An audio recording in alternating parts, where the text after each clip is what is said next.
Welcome everyone. I welcome you to yet another interesting session of Mendel's bicentenary celebrations. I'm Mercy Rufina, a PhD student in Dr. Vinod Skaria's lab at CSIR IGIB. So today we have with us a very special guest who is here to share his views and opinions on the growth of human genetics and its future scopes in our nation. So it's my honor to welcome Dr. Brahmachari. He has got a long list of contributions and achievements that he has made in Indian science.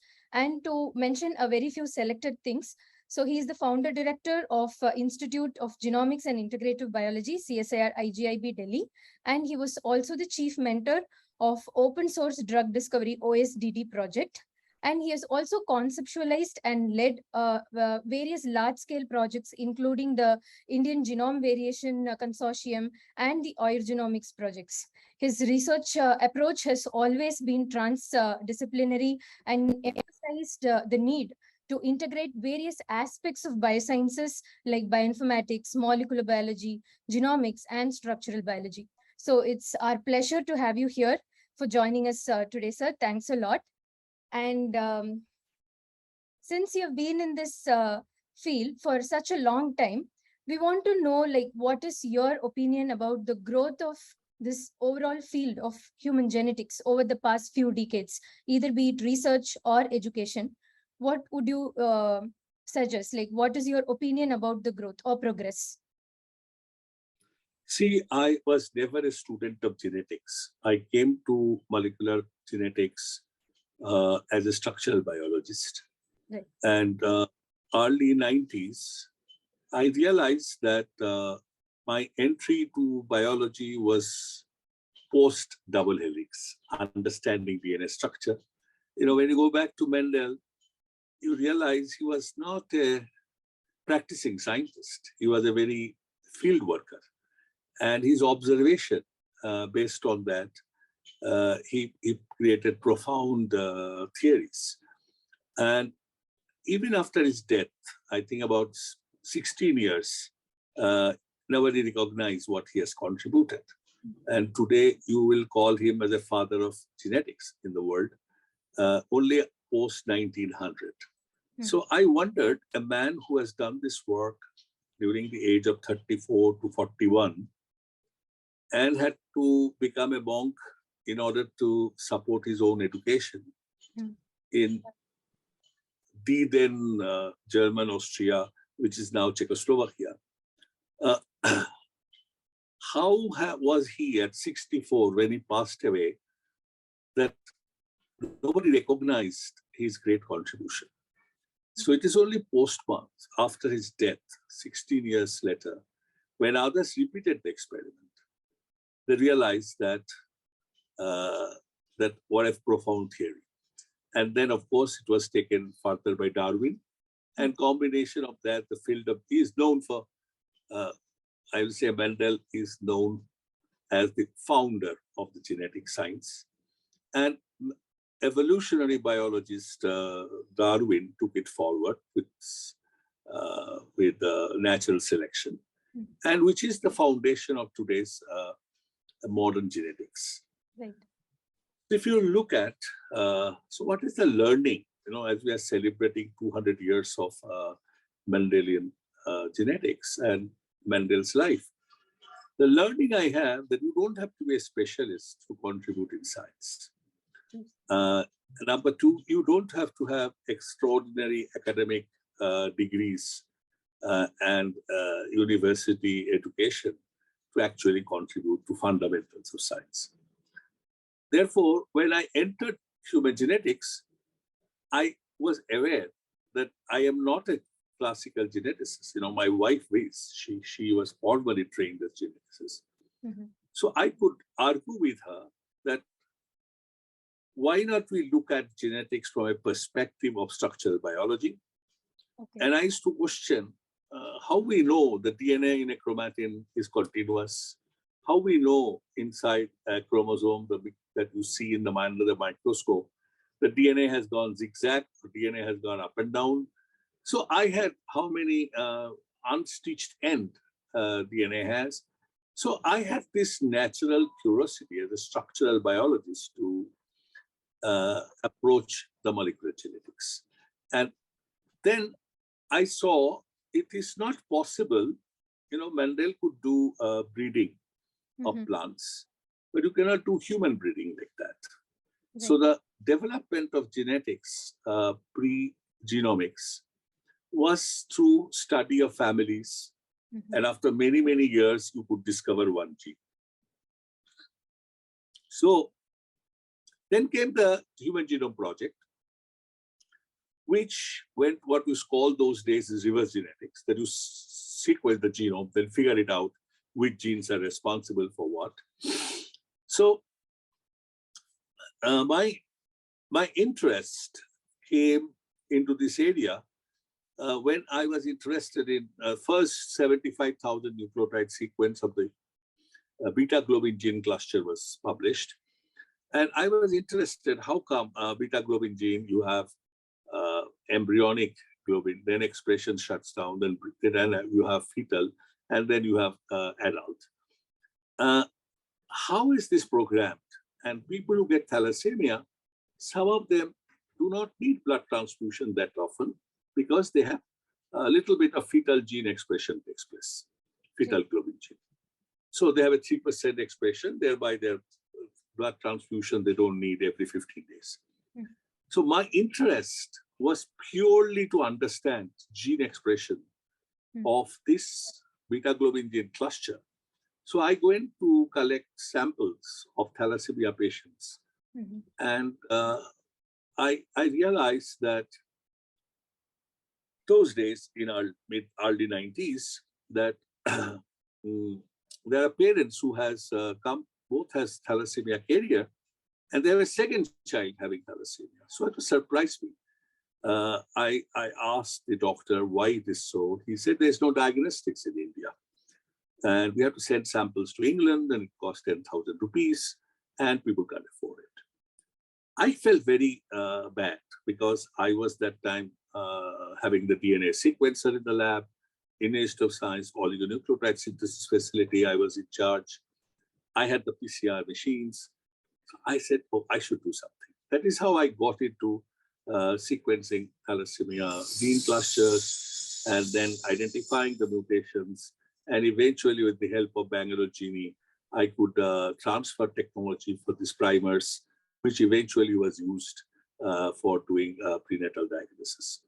Now, I went back 2 years later after all this doing, and it was wonderful to see in Calcutta Ramakrishna Mission Hospital, Dr. Geeta Talukdar, who sensitized me on this, presented me a photograph of 16 children, smiling face, whose parents were thalassemia carrier, but they were healthy, and they were using the same diagnostics that we developed, and their parents used it.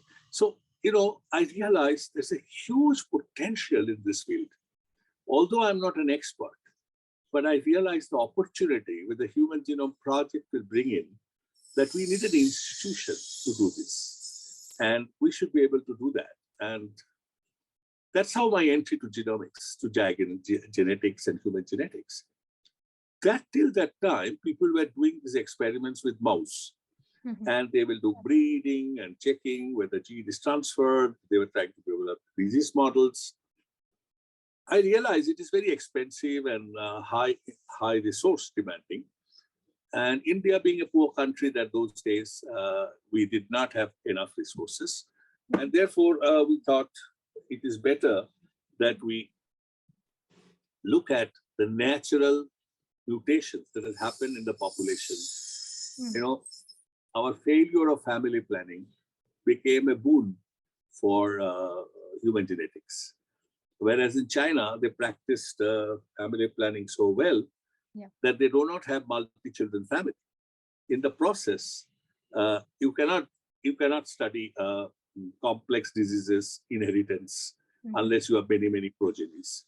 So I saw the opportunity for India that population level polymorphism studying will be an opportunity for India to contribute to this new emerging field of genomics and human genetics. So that's how I got into it. And that's what led me to come to IGIB And I had wonderful colleagues who joined me and established the Institute of Genomics Integrative Biology. So my entry to genetics, human genetics, is actually serendipitous and not a professionally trained, somebody who has studied all things of, I'll say all the Mendelian's equations, disequilibrium, and then evolutionary biology. No, I didn't. I just came from a common sense approach to human genetics. Okay, so you had almost taken us through a roadmap of over a decade of how you got into genomics and how the progress had happened, sir. So right now, what would you say is the importance of a student or a researcher to know genomics, or in a very general terms for any common man to know about human genetics so that he gets to get an idea about the genetic disorders in a deeper way? Yeah, this is a good year for biology because last 2 years of pandemic has created a lot of interest in life sciences.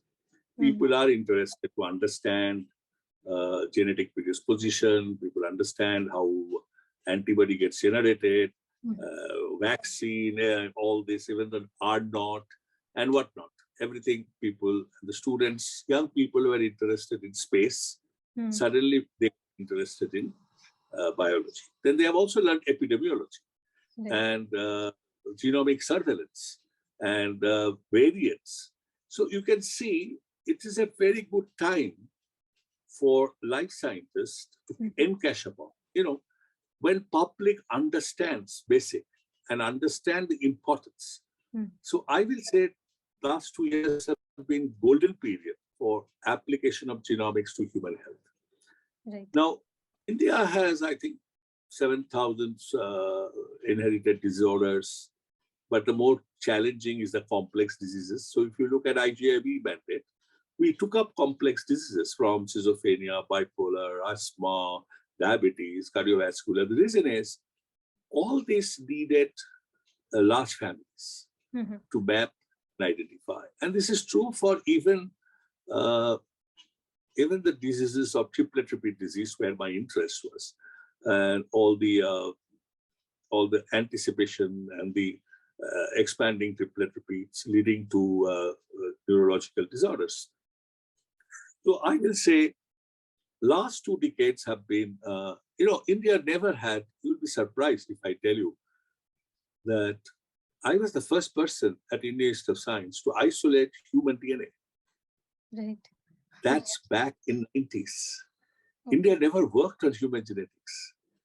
Although we had great leaders in statistics, ISI, C.R. Rao and all, but they all remained theoretical. And Indians worked with foreign data. And Indians were working only on Drosophila, mouse, never utilized human genetics. So that way I take a lot of pride that IGIB is an institute where basic premise starts at human sample. And that was my idea. So therefore, I always say I'm an outsider to Allied Geneticists Club, because my language was very different than the language they speak. My language was very common sense driven language. Here is a DNA structure. Here is the histones. Is how it's repeated. There must be some variations, and which variations are important, which are not important. So, finally, if you look at a disease manifestation, it happens because a protein is produced more, protein is produced wrong, less, is produced ineffective because it is not folded correctly. There is a mutation, its function is lost, or the production of protein itself should take place in a given time or a given location. And that doesn't happen, leading to downstream controls, which miRNA and other non-coding RNAs play a role in doing the gene expression, cell-specific variations and all. So if you look at the end, protein is the worker. But it is controlled by the DNA sequence. DNA sequence is inherited, except methylations and other things, And of course, the position of nucleosomes are also decided by a DNA sequence, but some are also decided by the milieu or the environmental factors, even the buffers in which our sodium, potassium, proline, and other osmoelectrolytes. So therefore, a functional protein can gain also new function. And this gainer function could be a disease process or could be actually better. So the natural selection process that has happened, the way the billion plus people we are. So India provides an extraordinary new opportunity, which I visualized when our genomic sequencing was not so powerful. Because that time we needed large-scale GWAS studies, we needed large-scale parent samples. And this actually was our benefit, our advantage. I call unfair advantage over the world. Because in Delhi, you can collect the same set of samples what you collect in a year. World will take 10 years to collect that. Same patient, same group.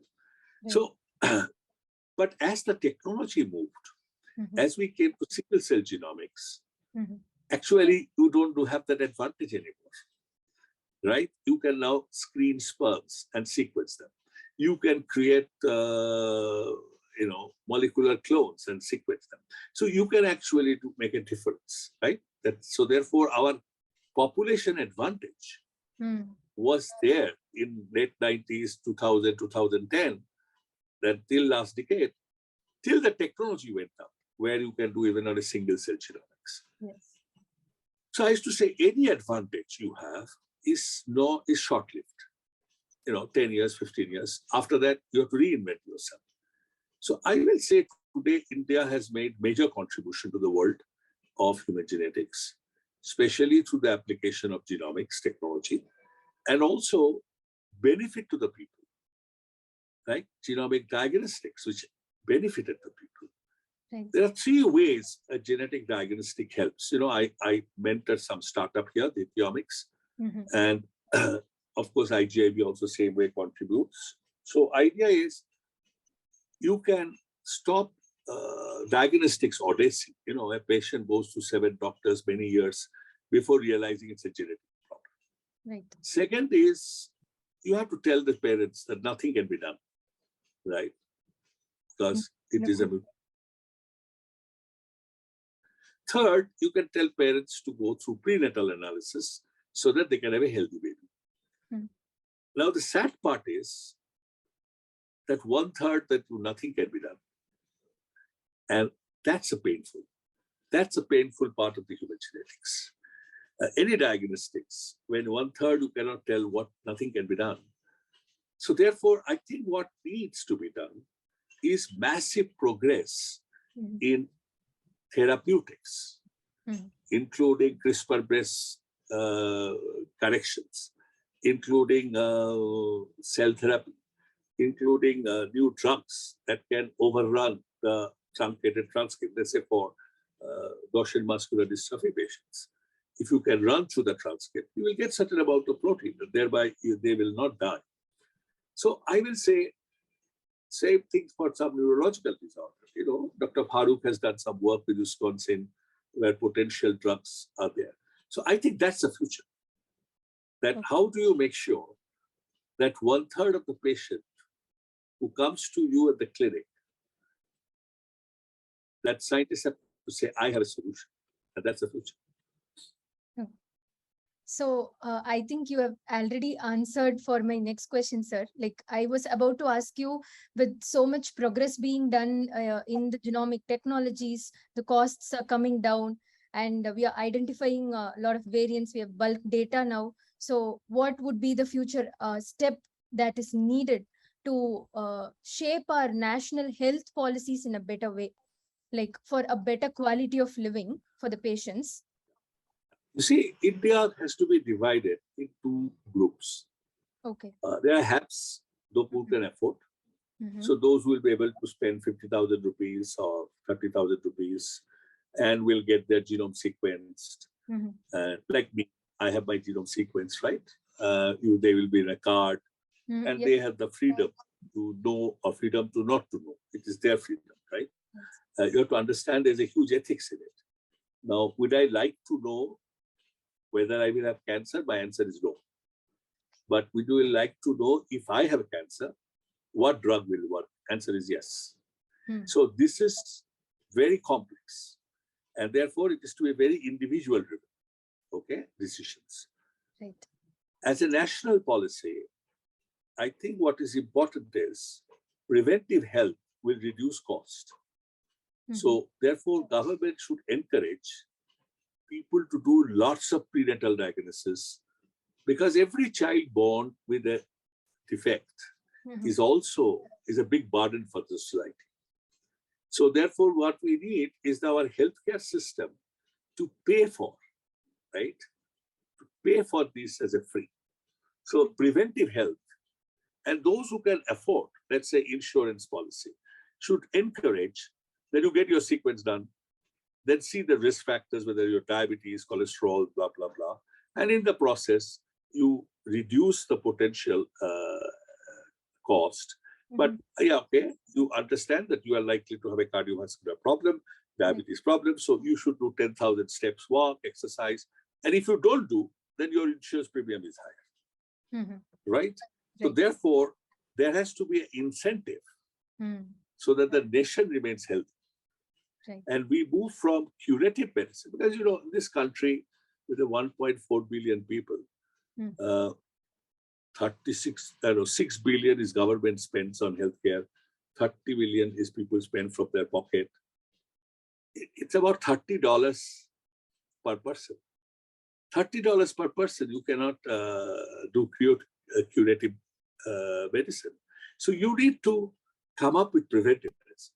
And we have to integrate our traditional knowledge base and promote yoga and things like that, which has been done by the government. So basically to convert public health center into wellness center, how to remain healthy. So if we can promote with digital health, like wearing Fitbit, studying all those numbers, and we can do a combination of digital data, lifestyle data, app which will capture all the lifestyle, and then connect to genomic sequence and prescriptive for traditional medicine. And traditional medicine also to me will include the food habit. You know very well, the gut genomics is decided by the food you eat. So what you are is what you eat. So question is, does everybody has to eat the same thing? Answer is no. Right? But based on your genetic constituent, based on your gut genomic data, based on your lifestyle, can we prescribe a functional food so that you don't fall sick? Because life expectancy will reach 120. Now, how do you keep people healthy till as many years? So that's the national policy. Needs to see, incentivize from presently all the national policies to cure. Right? COVID times, the first time we said wear mask, take vaccine, right? To prevent. So our effort has to be, how do we get into preventive medicine? And then in a specialty case, how do we get into precision medicine so that we can actually treat patients at a lower cost? The last is, how do we make patient participate? So I think IGIB and India has a huge opportunity to create a patient like me portals, where actually patient will register educated patients and share their information. And based on that information, one can develop better protocols. And I think this is what I will say, crowdsourced patient is the future for Indian human genetics. True, sir. True. It was really insightful, like the point you stated about preventive medicine rather than searching for a cure was one of the unique and interesting points you've got. So on the same note, there's some other thing which is related to usually genetic disorders, almost all, but more in genetic disorders, which is the stigmatization, because the disease runs in families. So for a better participation from the patient's side or from the patient families, there should be more awareness. The society should be more accepting. So what is your opinion about spreading more This awareness? is so this is a situation I faced when I started working on schizophrenia, bipolar diseases with NIMHANS, and subsequently some of them with the AIDS. But it also is a problem of societal problem. Yeah. Let's say if you have a Duchenne muscular dystrophy carrier, a mother is a carrier, it's X-linked disease. If you have a son, you run risk. Yes. Whereas if you have a daughter, you don't have run a risk of having it. Now in a society, if you tell an unmarried woman that you have carrier, so you can marry but have an only girl child, Indian society has a problem, right? True. So what you do? No, second choice you have, which is, I will say, ethical in Indian context, that if a married woman is found to have a carrier, then do the test for both man and woman together. Don't test the sample for man because you don't need to. But take both the samples and give the report saying that both of you should have a girl child, not a boy child. Your risk of having a DMD child is very high. This will save marriage. But if you tell, no, the wife has a S chromosome mutation and she cannot have, then she will be either divorced or she will be burnt, and all sorts of social problems will come. So I will say ethics is a society context. What is correct and what is honest? I'll say the correct thing is to do what is good for the patient. True. And that has to. The second thing is to tell people that just because you have dyslexia or bipolar disorder, you are actually a genius. You are not a handicapped person. You are a genius. There are so many genius people had such problems. You have seen The Beautiful Mind, the book, the movie, That Beautiful Mind, who got Nobel Prize, right? So this is how we have to project to the society. And that, I think, must be done through the outreach program among the children, and especially at the school children. And we should reach out to the school children, teachers, and educate them that these are special children. They make a difference. Right? They are the potential Van Goghs of the world. So therefore, I think this awareness and making it publicly available knowledge is an important component that our genomic scientist has to do, along with genetic counselors. True, sir. Very, very true, and very valid points about how to go about with the testing in a very ethical way. So this brings us to the end of the session. And I would like to ask, you've been in this field for such a long time, and what is your encouragement message or a kind of motivation pill which you like to give to young researchers like me or students who are interested to take genetics, or to a common public on this occasion? Anything from your side? We are eager to hear. See, I'm now an old man. I am not as cutting edge as I was. You can realize that Vinod is my student who is now the cutting edge. So I will say the science belongs to the future of the young people to do. And what I learned, the most exciting part of science is the interface of science. You have to go beyond your comfort zone. You have to go beyond the domain and venture into the new domain, and a continuous learning and public engagement. I personally feel that it is the duty of the present scientist to make young students to understand that just don't restrict yourself to the subject you are studying your PhD. Just go beyond it. And I was very comfortable at Indian Institute of Science as a professor with all national recognitions. So I displaced myself from comfort zone to come to Delhi to build IKF. And, and therefore, the reward of that is far higher. And that has to be told to people, that you can't do things that you have done 5 years back and remain relevant. You have to keep doing and reinventing yourself. The institutions have to reinvent itself. Students have to continuously learn new things and move forward. And as Albert Einstein said, imagination is more important than knowledge. Information is the lowest. When you have information, it's okay, you can Google it and learn about it. From information, you eventually move to the knowledge. But knowledge is not ultimate. Sure. Imagination is more important than knowledge. So I will say, the young people, you have to dream of impossible, think of impossible, and achieve it. And that's the message I have. Thanks a lot, And sir. look at Mendel, with so much of hardship, so much of difficulty, so much of lack of recognition.